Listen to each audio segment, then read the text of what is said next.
আমাকে অনেকেই রিকোয়েস্ট করেছিলেন একটি মাশরুমের রেসিপি বানিয়ে দেখাবার জন্য। তাই আজকে আমরা আপনাদেরকে একদম রেস্টুরেন্ট স্টাইলে খুব সুন্দর একটি মাশরুম মশলার রেসিপি এই ভিডিওতে বানিয়ে দেখাবো। চলুন তাহলে শুরু করা যাক আজকের আমাদের এই মাশরুমের রেসিপিটি। আর আপনারা দেখছেন spicy cooking. Restaurant style mushroom মশলা বানানোর জন্য দেখুন আমি এখানে প্রায় 250 গ্রাম মতন যে বাটাম মাশরুম পাওয়া যায় সেই মাশরুমগুলো নিয়ে নিয়েছি। আমি কিন্তু সবার প্রথমে এই মাশরুমগুলোকে কেটে নেব। তাই দেখুন যেগুলো ছোট মাশরুম আছে সেগুলো কিন্তু দেখুন আমি 1/2 আকারে কেটে নিচ্ছি। আর যেগুলো একটু সাইজে বড় সেইগুলোকে আমি 1/4 করে কিন্তু কেটে নেব। মানে একটা মাশরুমকে আমি 4 ভাগে ঠিক দেখুন এইরকমভাবে কিন্তু কেটে নেব।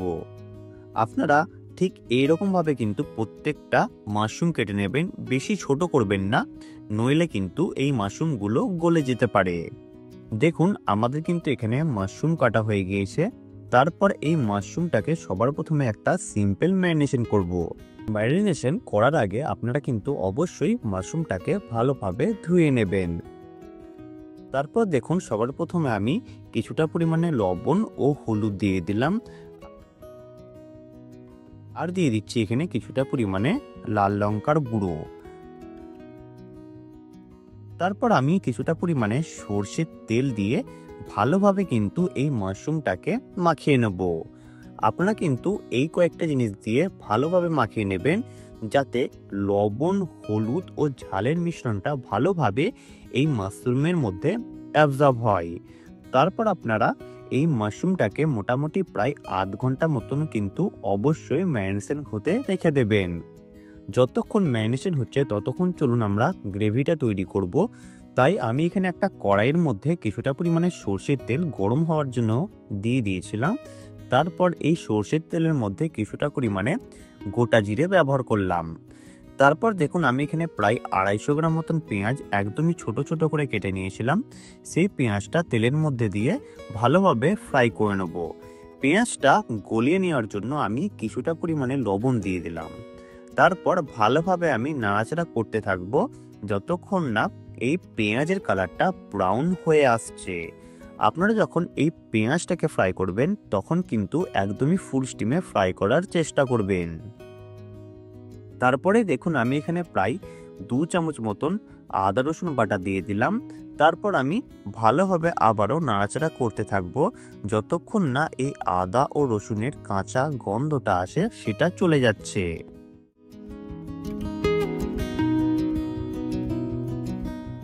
তারপরে দেখুন আমি এখানে প্রায় 2টো মিডিয়াম সাইজের টমেটো পেস্ট করে নিয়েছিলাম, সেই টমেটো পেস্টটা দিয়ে দিলাম। তারপর দিলাম স্বাদ অনুসারে লবণ ও 1 চামচ মতন লাল লঙ্কার গুঁড়ো। আর কালারের জন্য আমি এখানে প্রায় 1 চামচ মতন হলুদ ব্যবহার করলাম। তারপরে দিয়ে দিচ্ছি 1 চামচ মতন ধনে গুঁড়ো ও 1 চামচ মতন জিরে গুঁড়ো। তারপর এই মশলাটাকে ভালোভাবে কষিয়ে নেব যতক্ষণ না এই মশলা থেকে তেল ছেড়ে দিচ্ছে। আপনারা যখন এই মশলাটাকে কষাবেন তখন লো টু মিডিয়াম ফ্লেমে কষানোর চেষ্টা করবেন। দেখবেন মশলাটা কিন্তু খুবই সুন্দরভাবে কষানো হবে।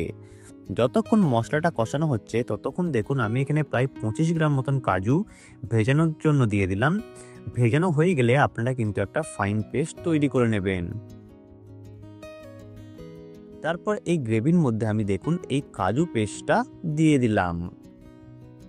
তারপর গ্যাসের স্টিমটা একদমই লো রেখে আপনারা ভালোভাবে নাড়াচাড়া করতে থাকবেন। আপনারা কিন্তু এই প্রসেসটা ফুল স্টিমে করবেন না, নইলে কিন্তু কাজুগুলো তলে লেগে যেতে পারে। দেখুন আমি কিন্তু এখানে মশলাগুলো কষিয়ে নিয়েছি। তারপর আমি এখানে গ্রেভিটা তৈরি করার জন্য প্রায় কিছুটা পরিমাণে জল দিয়ে দিলাম। জল দিয়ে দেখুন আমি এখানে একটা স্মুথ কিন্তু গ্রেভি তৈরি করে নিয়েছি। ঠিক এইরকম টাইপের কিন্তু আপনাদেরকে গ্রেভিটা তৈরি করে নিতে হবে। তারপর ম্যারিনেশন করা মাশরুমটা আমি এই গ্রেভির মধ্যে দিয়ে দিলাম। তারপর ভালোভাবে আমি এখানে নাড়াচাড়া করে নিচ্ছি। আমি এখানে এই মাশরুমটাকে গ্রেভিতে দেওয়ার পর প্রায় 15 মিনিট মতন লো টু মিডিয়াম ফ্লেমে রেখে ভালোভাবে ফুটিয়ে নিয়েছি, যাতে মাশরুমটা ভালোভাবে কুক হয়।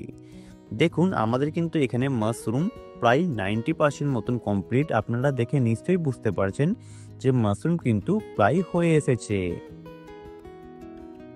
তারপর আমি এখানে কিছুটা পরিমাণে ধনেপাতা উপর থেকে দিয়ে দিলাম।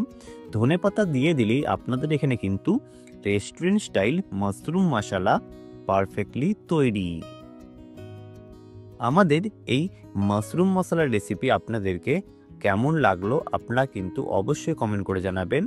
আর ভালো লাগলে চ্যানেলটি সাবস্ক্রাইব করে পাশে থাকা বেল আইকনটি অবশ্যই প্রেস করে দেবেন।